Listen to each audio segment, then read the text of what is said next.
Hello everyone, and welcome back to a new Yubi video.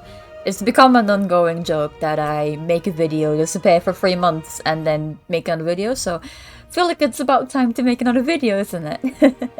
And now I am back at Red Velvet Dragon, our most beloved boss, sarcasm. And why am I here today? I want to show you a new team with Burning Spice in it. Yeah, I couldn't believe it myself, but Burning Spice. So, here we go. This is basically the electric team, but replacing Black Raisin, or Mango if you're still on that disgusting thing. Sorry, Mango fans. With Burning Spice. Basically because his damage is brutally bypasses everything.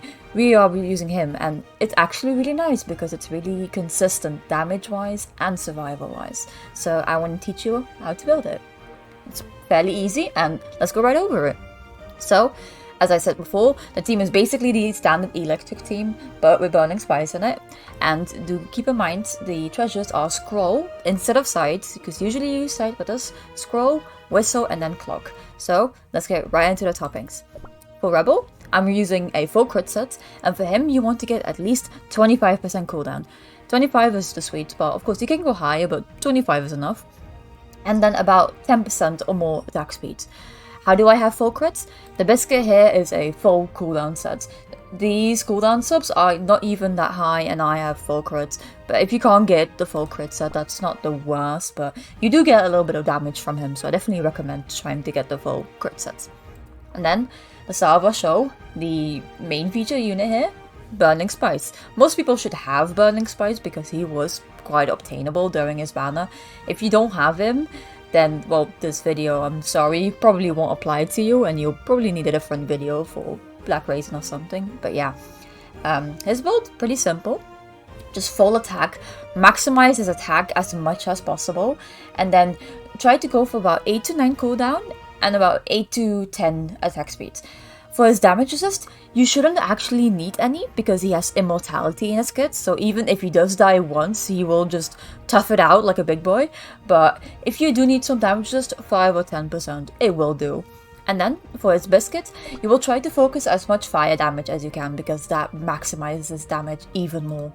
Plus, he will be taking Whistle in this team, alongside with Black Lemonade. Okay, quickly before, on Black Lemonade, you see, I am running a full cooldown set on her, and she has to take Whistle. But the issue with that is that Twizzler Gummy Cookie also has quite a high default base attack. So you can solve this by one of two things. The first one is just a lot of attack in toppings, which is what I'm doing here. Or the second one would be to get a biscuit for Twizzly and then not max it out. Like, leave it at like level 1 or level 20 should be enough. And then just not max it out, and then your Black Lemonade will easily take Whistle. So, let's get right into the gear.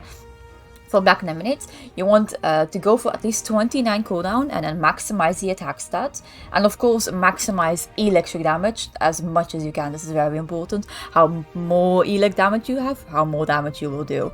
And some DR will be nice. About 10% is enough though, because she does not take much damage in this composition, which is a very nice thing about this team, because in the other ones you will need at least 25 for her to survive, and even then she likes to die a lot. So, let's go to Twizzly. As I said before, this Twizzly is running a full, not a full thing. She is running a fully maxed biscuit, and if you can't get BL on the Whistle without a without like an underleveled biscuit, that's totally fine. It still works regardless. But yes, for her, I am using a mix with crit and cooldown. For her, you need at least 55% damage resist, and you want to try and get at least 17% cooldown. This is only possible if you have a biscuit with a cooldown line, 1 or 2 cooldown line. I recommend 1 cooldown line and 3 damages lines. If you can't get this and you have a biscuit that looks like this, then that's fine. Just go for about a 14% cooldown on your Twizzly with 2 cooldown pieces then, and it should still function pretty well, but you will do a little bit less damage, just so you know. Anyway, for her crits, you want a minimum of about 30%, and the maximum is 42, so I'm actually a little bit over the maximum here, but I'll just show that it still works anyway. And I can't get rid of the sub, so I'll have to deal with it. And then Mystic Flower, very standard set. You want to get about 35% cooldown on her, and then at least 8% attack speed. After that, just maximize attack and crit. Of course, here again, the more cooldown you have on the biscuit, the better, because then that lets you run crit pieces. And you want to get crit pieces over attack pieces, because crit pieces help a little bit more than attack pieces do. And yeah, that's it for the setup. I will go right into the run, and I'll show you how it's done. I'm doing this level 100 run because the level actually doesn't really matter very much. Because this damage is actually quite the same regardless of level, even if you attack level 100 or like 250, if that's even possible yet. The damage will stay relatively the same because you keep pushing the minions back, which is a really nice thing about this strategy. Anyway, let's get right into it by queuing up Rebel, and let's not cast Mystic Flower yet. We will be casting Mystic Flower when Twizzly is essentially ready and her skill cooldown is up. So about now.